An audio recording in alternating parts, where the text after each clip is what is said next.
살림 법문. 금강경 공부 시작으로 15사부님까지 공부할 때 담당 부처님은 긴 시간 공부시키고 다른 사부님은 무난으로 끝냈다. 문수보살님 공부 시간에는 업보중생이라 무지하고 밀어나오니 지혜와 변제가 생겨 어리석지 않게 도와달라고 발언했다. 공부하는 학생은 분별심 내지 말고 부처님 생각만 하고 살아라. 깨끗한 마음은 생각도 밝아지느니라. 연불상내 깊은 속에 밝은 빛이 있으니 업장이 녹아내리고 더러움이 같이 서지면 안과 밖이 거울되고 빛의 나라 붓다도 될 것이니라. 천천히 침착하게 정진해야 지혜가 생길 것이니라. 문수보살님 법문 말씀에 가슴이 뭉클했다. 고맙습니다. 문수보살님. 오체수지로 감사드렸다. 수미산정 산왕불림 빛은 강도가 높았다. 수미산정 산왕불림 공부 시간에 삼매는 밝았고 이끄는 것도 강력했다. 다른 사부님들과 삼매를 비교하다 지난번에 돌바위에서 3000배 하다 죽을 뻔했다. 그래도 마음은 자꾸만 삼매 속의 강도와 밝은 빛을 비교했는데 아무 말씀 없이 강력하게 눈을 뜰 수 없이 빛 속으로 이끄셨다. 맑고 깨끗한 마음, 죄송하다는 생각이 들었다. 이러다 눈병 나지 할 때 끄달리지 말아라. 무슨 생각이 그리 많은 게야. 너무 맑아서요. 눈이 아플까 끄달려요. 이때 약사부처님이 말씀하셨다. 강도를 줄이시지요. 제자가 병나면 사부님들 심려가 매우 큽니다. 수미산정 산왕불님께서 자꾸만 비교해서 혼내주려고 했는데 그만하겠어요? 하셨다. 산왕불님께 증명서 받아야 할 텐데 자꾸만 마음에 걸림이 있다. 시성광열에 불린 말씀. 공부하다 보면 식사를 못해서 문제가 되고 있다.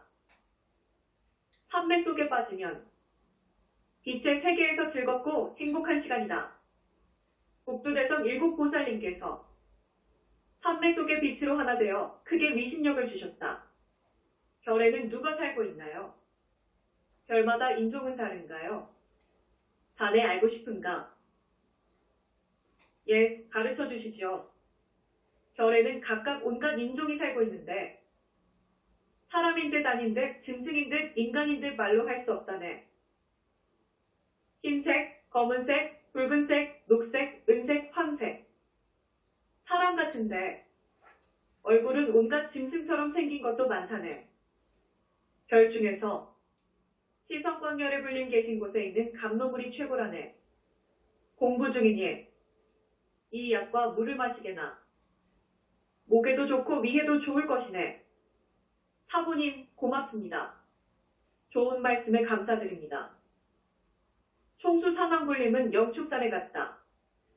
금강경 읽고 석가모니부를 연불하는 동안에 불세존님께서 이끄시는 해인산매는 처음이었다.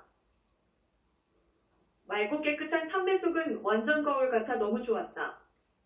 갈수록 공부 단계가 높아지면서 눈과 귀가 밝아져 갔다. 끄달림 집착 없는 위신력, 삼매 위력에 푹 빠진 세상에서 가장 행복한 시간 보냈다. 빛의 위력은 고도이며 삼매 속도 배가 되는 느낌이다. 와, 세상에 이런 삼매도 있네요. 보살 삼매란다. 붓다가 드는 대적정 삼매는 더 좋을 것이니라. 드릴 말씀이 있습니다. 무슨 말이냐?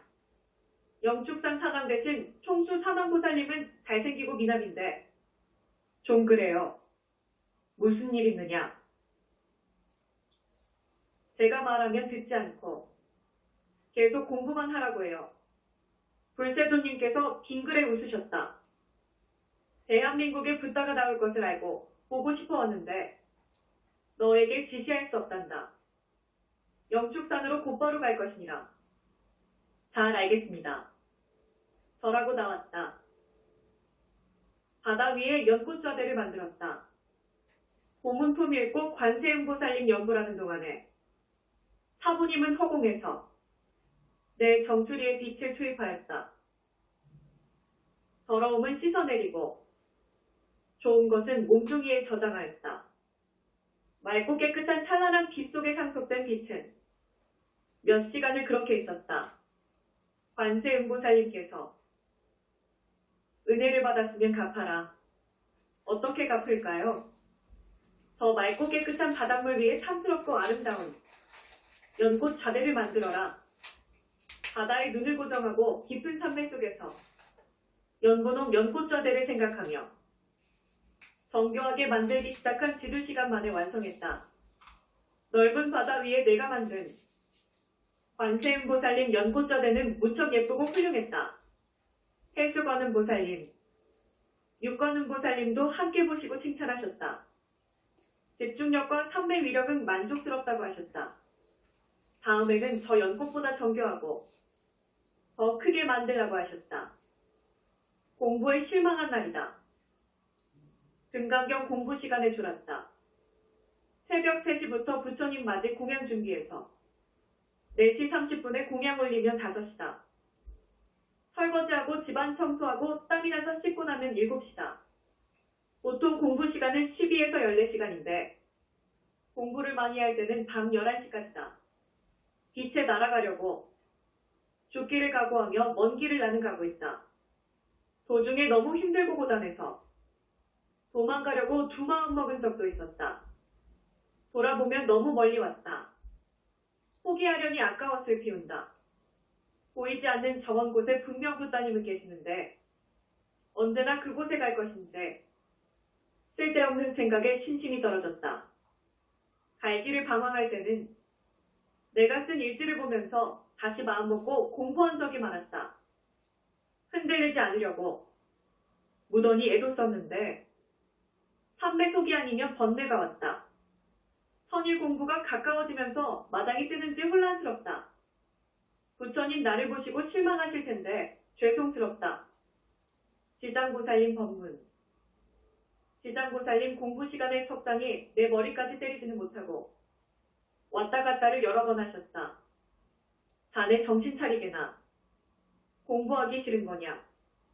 죄송합니다. 무슨 일 있는가? 그냥 좀 쉬고 싶어요.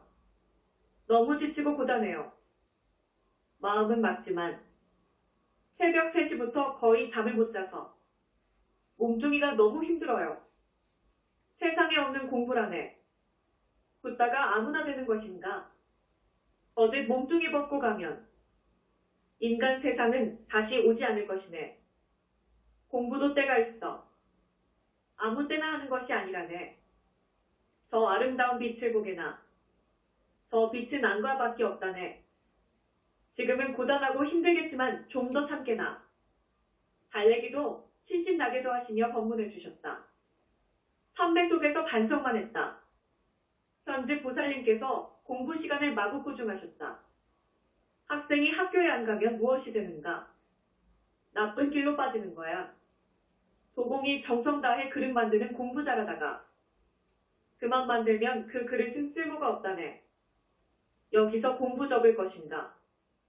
불세도님 뵙기가 죄송하다네. 그러시고는 정신 차려 공부를 다시 시작하다며 삼매 속으로 이끄셨다. 삼매 속 빛의 세계에서 저 빛만 보면 나의 근심 걱정은 다 사라졌다. 몇 시간을 벌을 주시는지 그대로 진행되는 빛은 내 잘못만 반성하게 하였다. 내가 선택한 것이니 짜증내고 반항할 것이 아니었다. 힘든 것은 사실이다. 사람 만나고 손도 잡으면 안 된다. 음식은 채소만 먹어야 한다. 외출은 일절 금지한다는 명령이다. 같은 시간 내내 부처님 공부하다 보면 묘한 생각이 들었다. 그래서 가끔 번뇌가 생겨 꾸지람 듣는 것이다. 모현 사부님 법문, 명상불 모현 사부님, 화광불 모현 사부님, 두 분은 공부 시간마다 함께 계셨고 함께 가르치셨다. 자네 화나면 불 끄는 방법 있다네. 화가 치밀고 고집불통이 되면 아무 말 하지 말고 왼손은 턱을 받치고 오른손은 머리 정수리 쪽을 손바닥으로 꾹꾹 아래 위로 눌러주게나. 나는 그러면 화가 가라앉아 공부에 도움이 되었다네. 공부하는 학생은 착해야지. 마음 변하면 나쁜 것이네. 마장에 걸렸나요?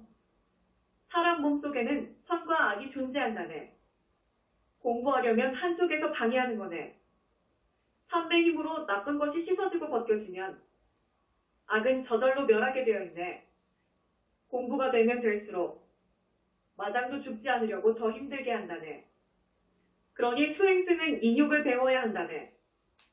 다 잊어버리고 선으로 악을 지배할 때까지 정진하게나.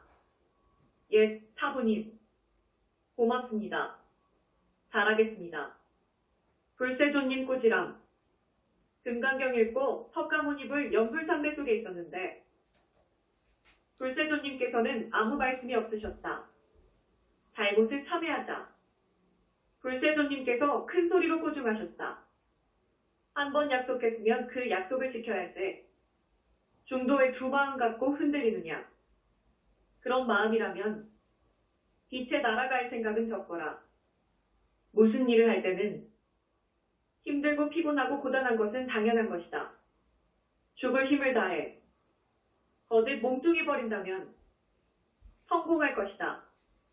공부하는 학생은 공부 생각만 해야지. 무슨 번뇌가 있다는 말이냐.